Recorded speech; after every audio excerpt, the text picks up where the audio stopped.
Reserve now. We're going to be starting our safari in the Little Itsuri Forest. Very densely forested area. Lots of thick brush and vegetation in here. Animals that live in this forest, they don't really like to be seen in the forest. There's plenty of places to hide, so keep those eyes open. Yeah, sure.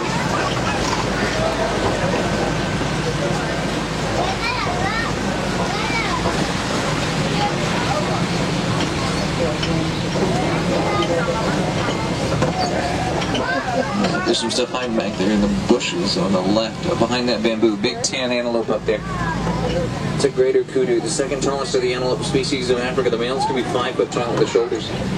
Like 750 pounds. Out to the right there, behind those bushes, there's a dark brown animal. You can just see it poking its head up there. It's got stripes on its legs. You can't see its legs from here. It's an okapi. The stripes suggest relation to the zebra there, the only known existing relative of the giraffe. Very shy and reclusive. They weren't even discovered by Western civilizations until 1901. Prior to that, we weren't even sure they existed anywhere, just that they were part of African folklore.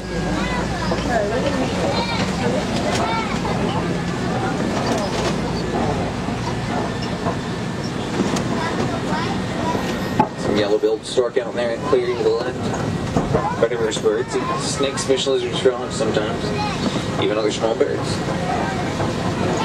Sometimes if we're really lucky, in a secluded forest like this, we'll come across a black rhino, but it's pretty rare. They're almost extinct due to poaching. There's actually less than 5,000 of them left on the planet.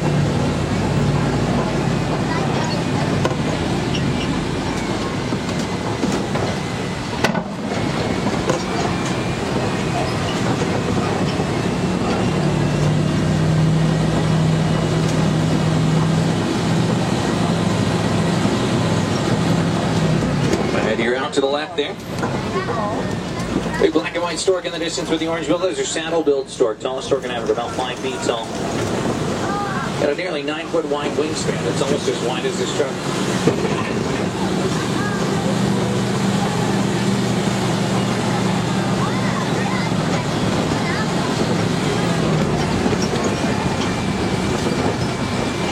The Itsuri Forest, we're making our way into the Safi River, which is home to a very large group of Nile hippopotamus. They spend about 60% of their day in the water, hold their breath for about 8 minutes at a time. It allows them to completely submerge their bodies to regulate their internal temperature. Now, unfortunately, it means we don't always get to see them, because obviously they could be underwater, so keep a close watch on the river. If you haven't seen one yet, don't worry, they're probably just around the river bend. Oh, up ahead out here behind the island to the left.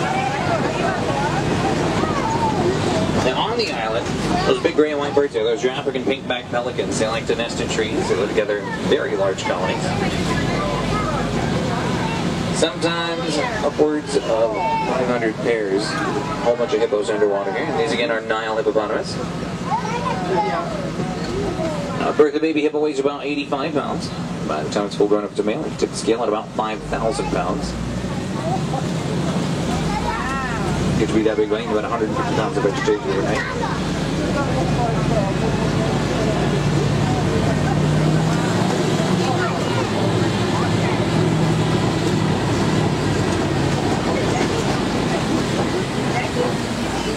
Coming up on an old bridge here, folks. When we cross this bridge, I need everybody to remain fully seated, because over the left side are Nile crocodiles. These crocs are very real, very dangerous, and especially aggressive. I'm going to be 18 to 20 feet in length. They can weigh about 2,000 pounds. Have a jaw-crushing strength, 2,200 pounds of pressure per square inch. That's enough to instantly crush through the bones of any prey they can get a hold of.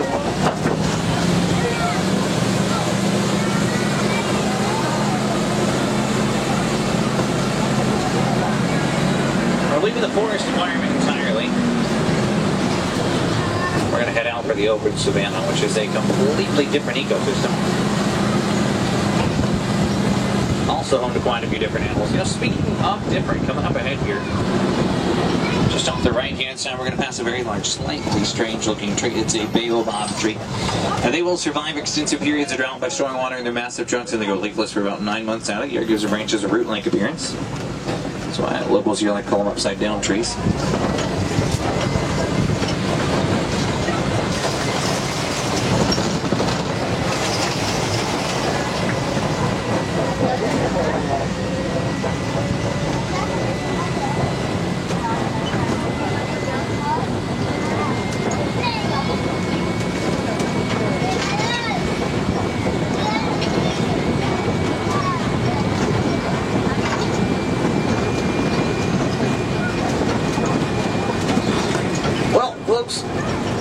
Welcome to the open savanna. It's all part of the Serengeti grasslands. They stretch on for hundreds and hundreds of miles across eastern Africa, serving as a superhighway for the millions of migratory animals that trek these plains annually. But it also serves as a permanent home for some of Africa's more famous animals, like lions and elephants.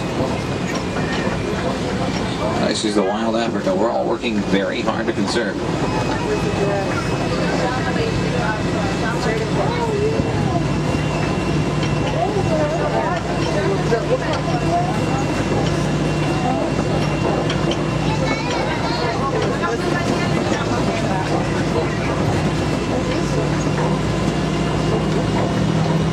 A bunch of termite mounds out here. These things are about as hard as concrete now.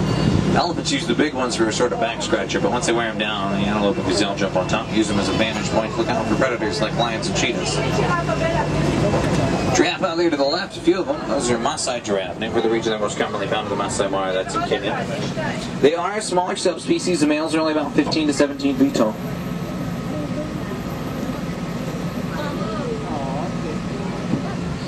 A little further up ahead here, big tan antelope there to the right. That's a Patterson's eland. Eland are the largest of the antelope species in Africa. Now, this is a female. Males are about 6 foot tall at the shoulders, weigh up to 2,000 pounds. They can jump over 8 feet in the air vertically from a standstill.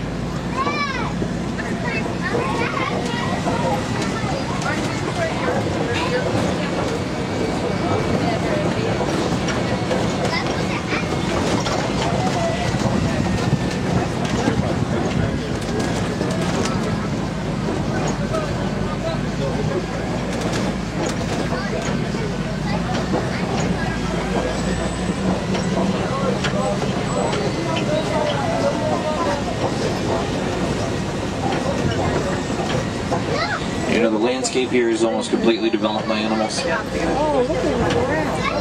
Elephants are like bulldozers. They knock down big trees to eat the leaves on top. Allows the grass to spread. Giraffe are like pruning shears, eating undersides of trees to let light and rain through.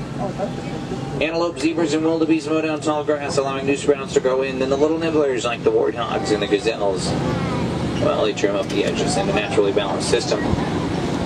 There's enough food to go around for just about everybody.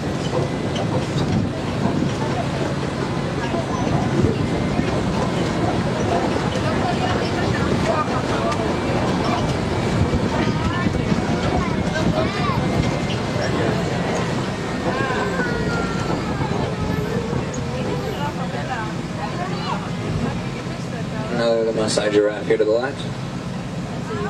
I cannot believe that.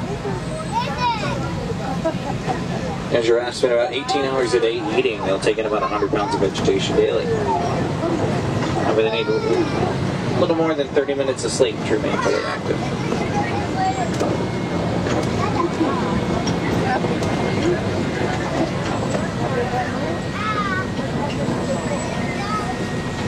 A little further up ahead there, out to the right, some small tan and white colored antelope out there. Those are springbok. Little guys get their name from their ability to spring about 12 feet in the air repeatedly. Gray animals at the very top of the other Ankole cattle, or white-bearded wildebeest, excuse me. The Ankole cattle is the brown animal with the enormous white horns. And the dark brown animals with the curved horns are sable antelope, the official emblem of the Harambe Wildlife Reserve. Their horns will be about 5 feet long, used for defense as well as in courtship displays.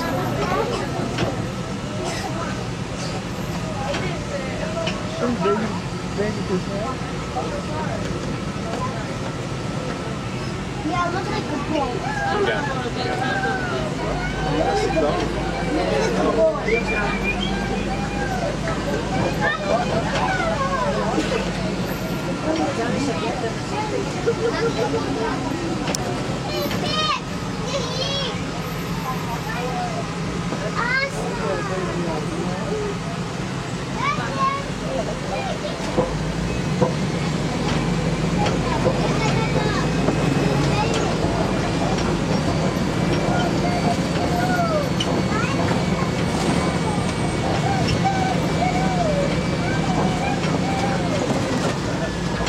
A few different animals out here on the savannah already. Believe it or not, there's still more to see.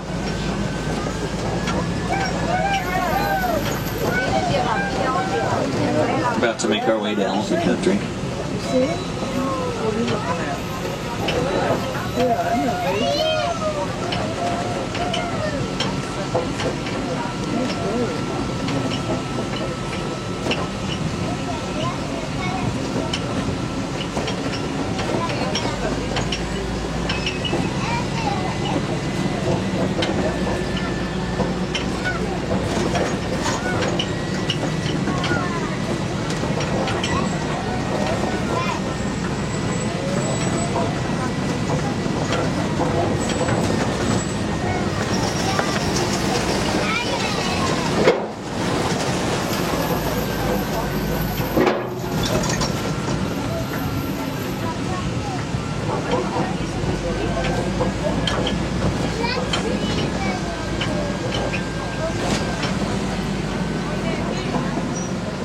Up the left here is Monkey Point, named for a group of mandrill monkeys that'll occasionally gather here.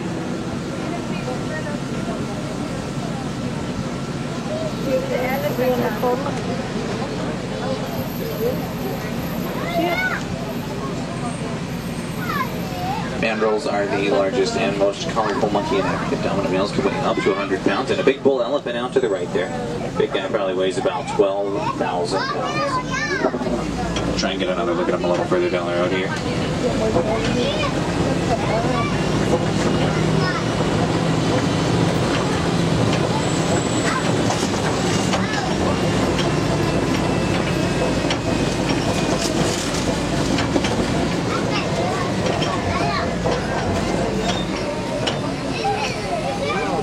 Both male and female African elephants have ivory tusks. They start developing those at a very young age. Unfortunately, their tusks do make them a prime target for poachers and illegal hunters. It's the #1 threat to elephant populations globally. Now, the second biggest threat elephants currently face is habitat loss. Human populations increase, habitat for elephants is now rapidly decreasing. We're seeing more and more situations where humans and elephants come into very close contact in the wild, sadly resulting in a dangerous and potentially deadly situation with one or both species involved. So here on the Harambee Wildlife Reserve, we're working on multiple conservation efforts to combat these threats. One of the efforts we're currently studying elephants' vocal communication patterns to help us understand how they interact as well as what they need to survive. That's pretty cool. If you take a look into the clay on either side of the truck, you're going to see some tusk marks and footprints. Elephants eat red clay to get its beneficial minerals. Markings like these typically indicate we're getting close to a herd. Looks like there's some elephants up ahead there.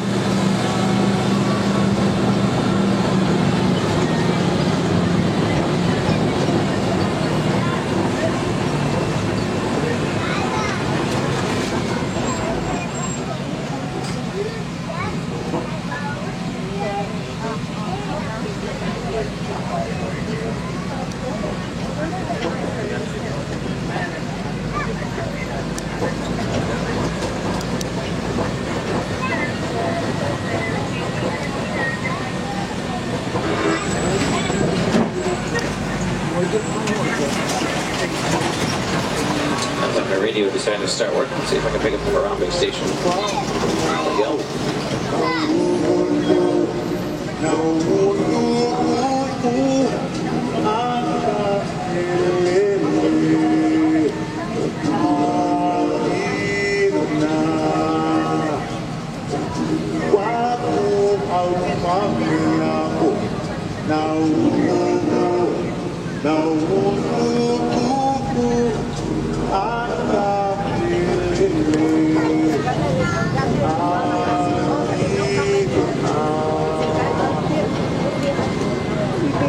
Elephant out to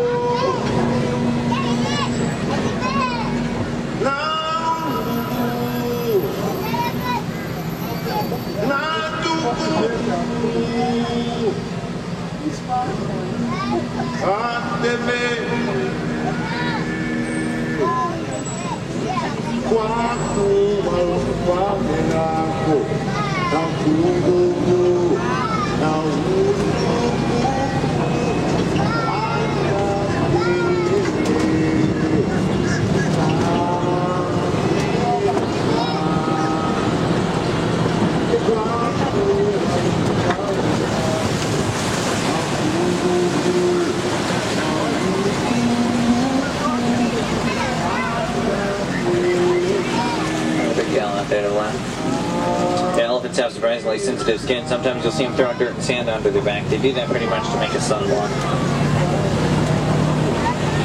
Flamingos in the watering hole here. These are greater flamingos, the lightest pink of the flamingo species. They get the color for their diet. Consists primarily of tiny brine shrimp.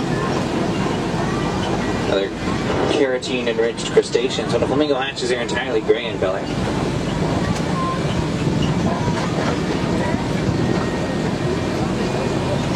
And it is that consumption of keratin that eventually changes them to the shade of pink. All familiar with.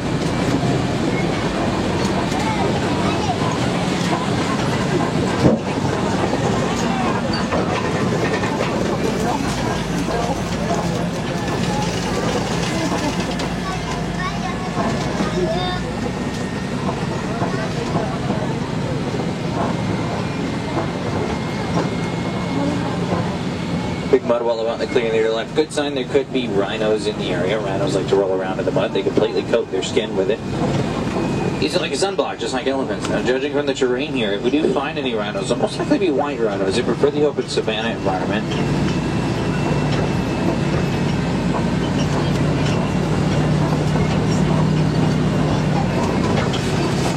Much more social species. They tend to live in herds, so they need a little bit more room to spread out.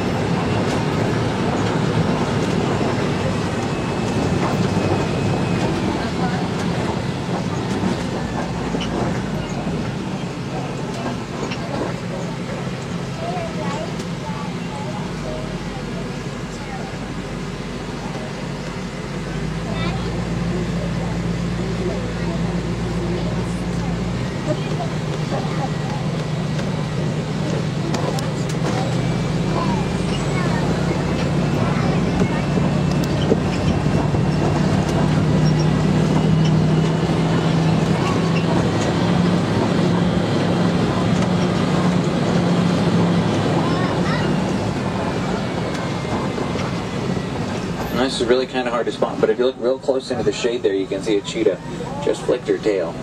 Just at the edge of this bush line here.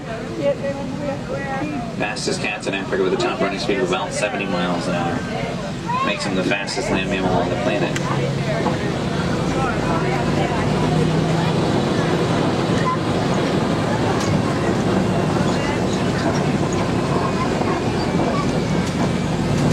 The big stone hills up ahead here, these are called kopjes.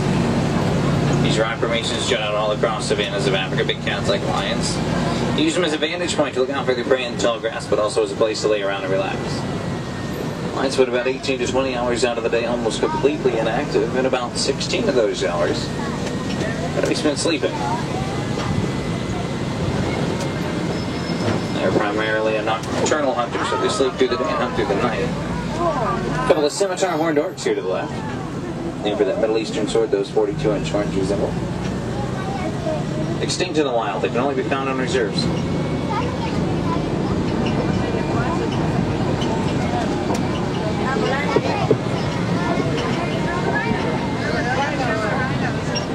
Rhinos will hopefully get a better look just around the bend ahead.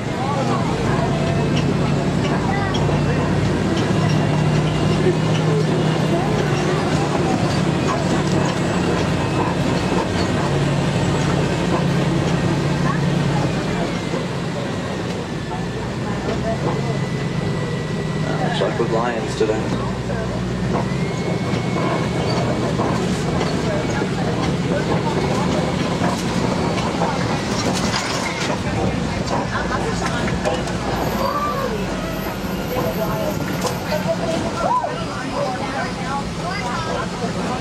Warthog over there to the left.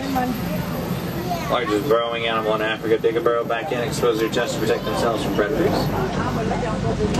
If they need to escape from danger, they can run away at a speed of about 35 miles an hour.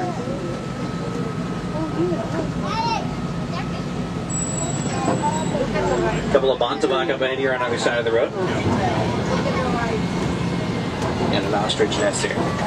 Down to the left, those eggs weigh about 34 pounds each. Bunch of white rhinos down to the right there. White rhinos were once one of Africa's greatest conservation success stories, but they are now sadly a threatened species due to poaching and illegal hunting. Even on protected reserves like this one, they're not completely safe from the constant threat of heavily armed and very well-financed poachers.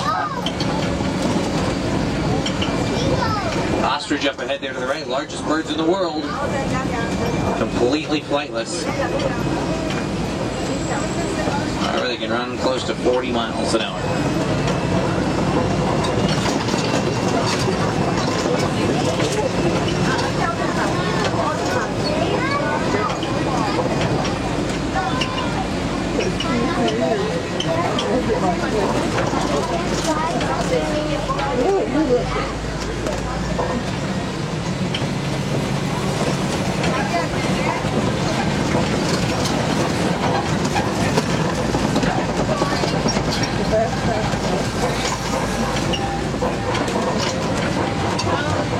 Just now made our way into an area of the reserve recently acquired for one of the Harambe Wildlife Reserve's newest conservation efforts. The reserve just recently introduced some critically endangered antelope here. These are called ADAX, spelled ADDAX, one of the more endangered species here in the reserve. There's actually less than 500 of them left in the wild.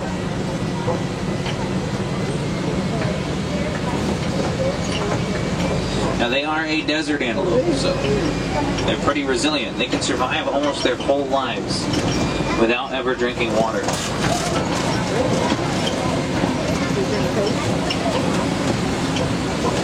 With all of the essential vitamins and nutrients they need in the desert plant.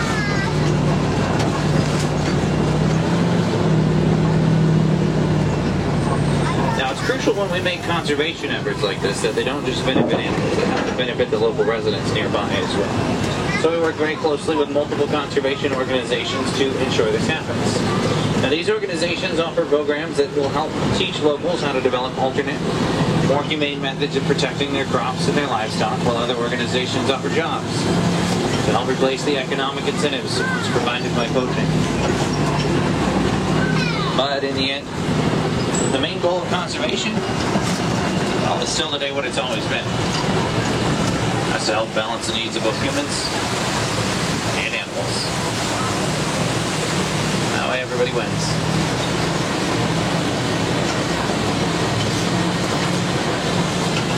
Well, folks, sadly it seems our time on safari is quickly coming to a close.